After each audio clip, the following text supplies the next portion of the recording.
स्वागत है आप सभी का हमारे YouTube चैनल राज कहानी पर। आज हम आपको फिर से एक नई कहानी से रूबरू कराएंगे। आज की कहानी भागकर शादी करने वाली बेटियों के पिता का दुख।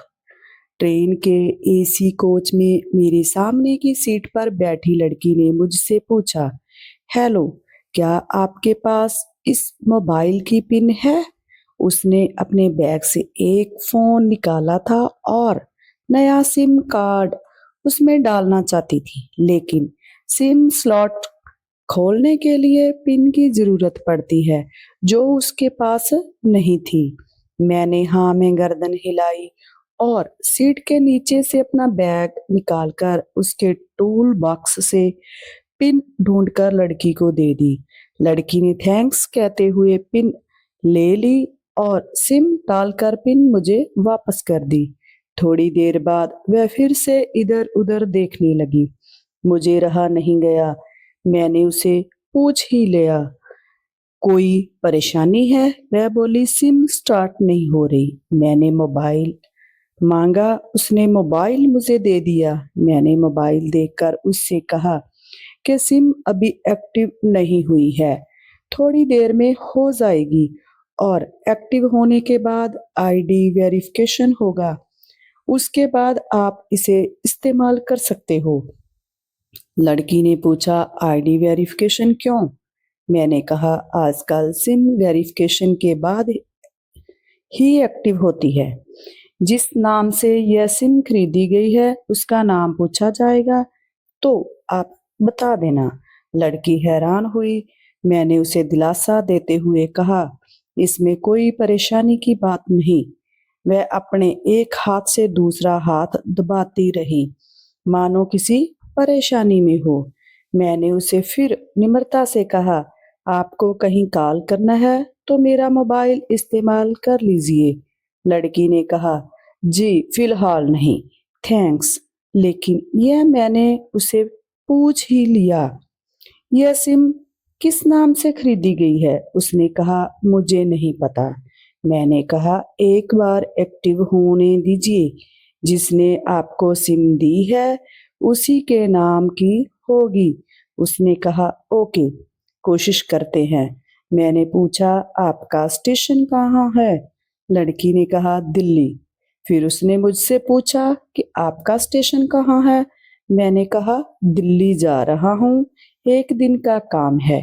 फिर मैंने उसको पूछा कि आप दिल्ली में कहाँ रहती हो या कहीं जा रही हो? लड़की बोली, नहीं, दिल्ली में कोई काम नहीं, ना मेरा घर है। तो मैंने फिर उससे पूछा कि आप कहाँ जा रही हो? तो वह बोली, दरअसल यह दूसरी ट्रेन है जिसमें आज मैं हूँ और दिल्ली से तीसरी गाड़ी पकड़नी है, फिर हमेशा के लिए आजाद। लेकिन मैंने पूछा कि किस तरह की कैद? तो वह बोली, मैं उस कैद में थी जिसमें हर लड़की होती है, जहां घर वाले कहे शादी कर लो, जब जैसा कहे वैसा करो।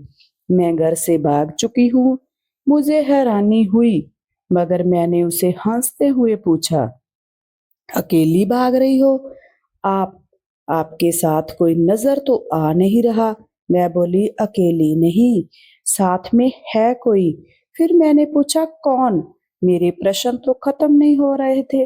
वह बोली, दिल्ली से एक और ट्रेन पकड़ूंगी, फिर अगले स्टेशन पर वह मिलेगा और उसके बाद हम किसी को नहीं मिलेंगे। तो मैंने कहा, यह तो प्यार का मामला है। तो उसने कहा, हाँ। फिर मैंने उसे कहा कि मैंने भी लव मैरिज की है। यह बात सुनकर वह बहुत खुश हुई और बोली, कैसे और कब? लव मैरिज की बात सुनकर वह मुझसे बात करने लगी। तो मैंने कहा, कब, कैसे, कहाँ, वह मैं बाद में बताऊंगा। पहले आप यह बताओ, आपके घर में कौन कौन है? उसने होशियारी से कहा, वह मैं आपको क्यों बताऊं, मेरे घर में कोई भी हो सकता है, मेरी माँ, मेरे पापा, मेरे भाई या बहन, कोई भी हो सकता है। तो फिर मैंने कहा कि मैं आपका नाम पूछ सकता हूँ? तो वह बोली, मेरा नाम कोई भी हो सकता है, आपको क्या लेना। फिर थोड़ी देर इधर उधर की बातें करने के बाद उसने मुझे एक टॉफी दी, जैसे छोटे बच्चों को देते हैं, और बोली कि आज मेरा बर्थडे है। मैंने उसकी हथेली से टॉफी उठाते हुए बधाई दी और पूछा, कितने साल की हुई हो। तो वह बोली, 18, मतलब भागकर शादी करने की कानूनी उम्र हो गई है आपकी। तो वह हंसी। हम लोग कुछ ही देर में दोस्त बन गए, जैसे हम पहले से ही एक दूसरे को जानते थे। फिर मैंने उसको बताया कि मेरी उम्र 28 साल की है, यानी कि मैं आपसे 10 साल बड़ा हूँ। तो उसने मुस्कुरा दिया। मैंने उसे पूछा, तुम घर से भागकर आई हो? तुम्हारे चेहरे पर चिंता के निशान जरा भी नहीं है। इतनी बेफिक्री मैंने पहली बार देखी है। खुद की तारीफ सुनकर वह बहुत खुश हुई और बोली, मुझे मेरे प्रेमी ने पहले से ही समझा दिया था कि जब घर से निकले तो बिल्कुल परेशान नहीं होना। घर वालों के बारे में बिल्कुल मत सोचना, अपना मूड मत खराब करना, सिर्फ मेरे और हम दोनों के बारे में ही सोचना। और मैं वह ही कर रही हूँ। तो फिर मैंने उसे कहा कि आपके प्रेमी ने आपको अनजान मुसाफिरों से दूर रहने की सलाह नहीं दी? तब उसने हंसकर जवाब दिया, नहीं, शायद वह यह बात बताना भूल गया होगा। मैंने उसके प्रेमी की तारीफ करते हुए कहा, वैसे तुम्हारा प्रेमी बहुत टैलेंटेड है। उसने किस तरह से तुम्हें अकेले घर से रवाना किया, नई सिम और मोबाइल दिया, 3 ट्रेन बदलवाई गई ताकि कोई ट्रैक ना कर सके। Very talented person. लड़की ने भी में हाँ भरी और बोली, हाँ, बहुत ही टैलेंटेड है वह, उसके जैसा कोई भी नहीं है। तो फिर मैंने उसको बताया कि मेरी शादी को 5 साल हो चुके हैं और एक बेटी 2 साल की है। यह देखो उसकी तस्वीर। मेरे फोन पर बच्ची की तस्वीर देखकर उसके मुंह से निकल गया, सो क्यूट। फिर लड़की ने पूछा, अच्छा, आपने तो लव मैरिज की थी, फिर आप भागकर कहाँ गए थे? कैसे रहे और कैसे गुजरा वह वक्त? उसके हर सवाल और हर बात में मुझे महसूस हो रहा था कि यह लड़की लड़कपन के शिखर पर है, बिल्कुल नासमझ और मासूम। मैंने उसे बताया कि हमने भागकर शादी नहीं की है और यह भी बात सच है कि उसके पापा ने मुझे पहली नजर में रिजेक्ट कर दिया था। उन्होंने आपको रिजेक्ट क्यों किया? लड़की ने पूछा। मैंने कहा, रिजेक्ट करने की कुछ भी वजह हो सकती है। मेरी जाति, मेरा धर्म, मेरा कुल कबीला, घर परिवार, कुछ भी हो सकता है जिसके कारण मुझे उसके पिता ने रिजेक्ट कर दिया। बिल्कुल सही, लड़की ने सहमति दिखाई और आगे पूछा, फिर आपने क्या किया? मैंने कहा, मैंने कुछ नहीं किया, उसके पिता ने रिजेक्ट कर दिया। वहीं से मैंने अपने बारे में अलग से सोचना शुरू कर दिया और मेरी पत्नी ने मुझे कहा था कि भाग चलते हैं। मेरी वाइफ का नाम खुशबू है। मैंने 2 टुक मना कर दिया। वह 2 दिन लगातार जोर देती रही कि भाग चलते हैं। उसे मना करता रहा मैंने उसे समझाया कि भागने वाले जोड़े में लड़के की इज्जत और शान पर कोई खास फर्क नहीं पड़ता, लेकिन लड़की का पूरा कुल धुल जाता है। फिल्मों में नायक ही होता है जो अपनी प्रेमिका को भगा कर ले जाता है और असली जीवन में भी प्रेमिका को भगाकर शादी करने वाला नायक ही माना जाता है। लड़की भागने वाले लड़के के दोस्तों में उस लड़के का दर्जा बुलंद हो जाता है। भागने वाला लड़का हीरो माना जाता है, लेकिन इसके विपरीत जो लड़की प्रेमी संग भाग जाती है वह उल्टा कहलाती है। मोहल्ले के लड़के उसे चालू किस्म की लड़की कहती है। बुराइयों के तमाम शब्दकोश लड़की के लिए इस्तेमाल किए जाते हैं। भागने वाली लड़की आगे चलकर 60 साल की भी हो जाए तब भी जवानी में किया उस कांड का कलंक उसके माथे पर से नहीं मिटता। मैं मानता हूँ कि लड़का लड़की को तोलने का यह मापदंड गलत है, लेकिन समाज में इसे गलत माना जाता है। वह अपने नीचे का होंठ दांतों तले पीसने लगी। उसने पानी की बोतल का ढक्कन खोलकर एक घूंट पानी पिया। फिर मैंने कहा, अगर मैं उस दिन उसे भगा ले जाता तो उसकी माँ तो शायद कई दिनों तक पानी ना पीती। इसलिए मेरी हिम्मत ना हुई कि ऐसा काम करूं। मेरा दिल करता था कि जिससे मैं प्रेम करूं उसके माँ बाप मेरे माँ बाप के समान ही है, चाहे शादी हो या ना हो।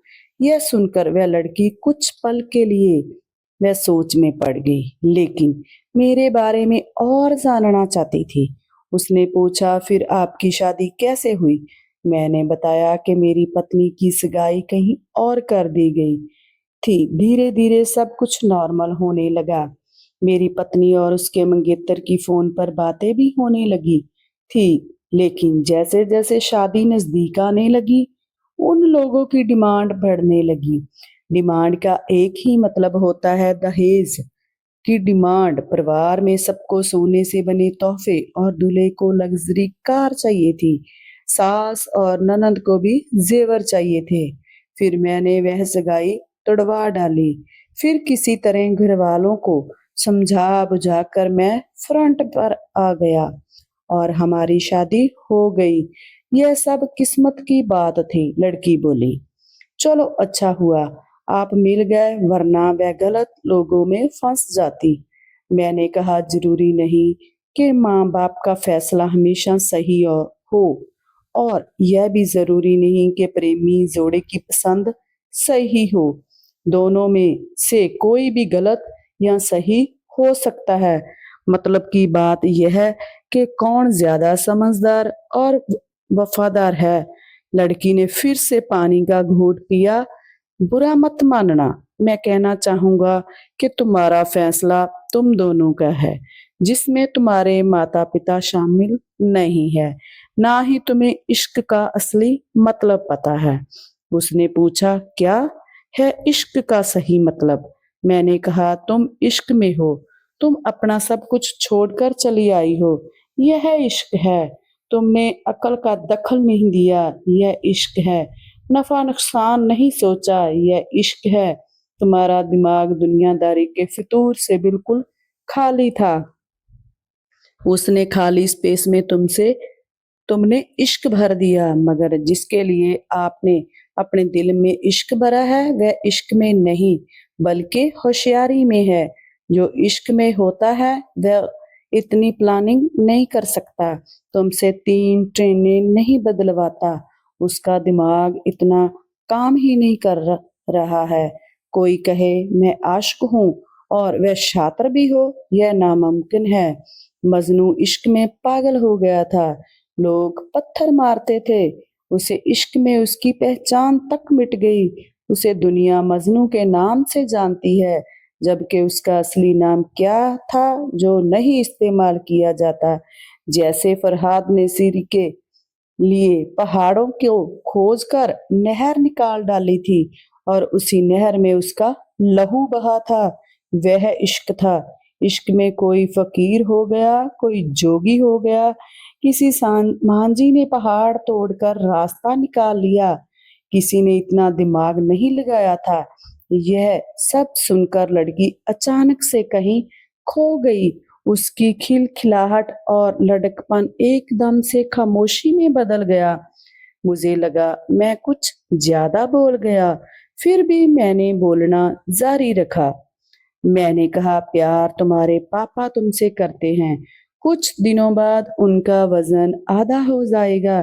तुम्हारी माँ कई दिनों तक खाना नहीं खाएगी, ना पानी पिएगी। अगर आपने अपने प्रेमी को आजमा कर देखना है तो देख लो, ना तो उसकी सेहत पर कोई फर्क पड़ेगा और ना ही दिमाग पर।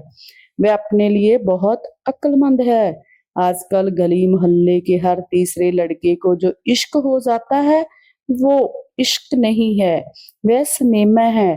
फिर उसका दिमाग किसी अतीत में टहलने गया। तो फिर मैं अपने फ़ोन को स्क्रॉल करने लगा, लेकिन मन की नज़र उसकी तरफ ही थी। थोड़ी ही देर में उसका और मेरा स्टेशन आ गया। बात कहाँ से निकली थी और कहाँ पहुँच गई। उसके मोबाइल पर मैसेज टोन बजी तो उसने देखा कि सिम एक्टिव हो चुकी थी। उसने चुपचाप बैग में से आगे का टिकट निकाला और फाड़ दिया। मुझे कहा, एक कॉल करना है। मैंने मोबाइल दिया। उसने नंबर डायल करके कहा, सॉरी पापा, और रोने लगी। सामने से पापा फोन पर बेटी को संभालने की कोशिश करने लगे। उसने कहा, पापा आप बिल्कुल चिंता मत कीजिए, मैं घर आ रही हूँ। दोनों तरफ से भावनाओं का सागर उमड़ रहा पड़ा। हम ट्रेन से उतरे। उसने पिन फिर से मांगी। मैंने पिन दे दी। उसने मोबाइल से सिम निकाल कर तोड़ दी और मुझे पिन वापस कर दी। तो दोस्तों, आपको हमारी यह कहानी कैसी लगी? आप अपने कमेंट करके ज़रूर बताइए और हमारे चैनल को सब्सक्राइब, लाइक और शेयर ज़रूर कीजिए।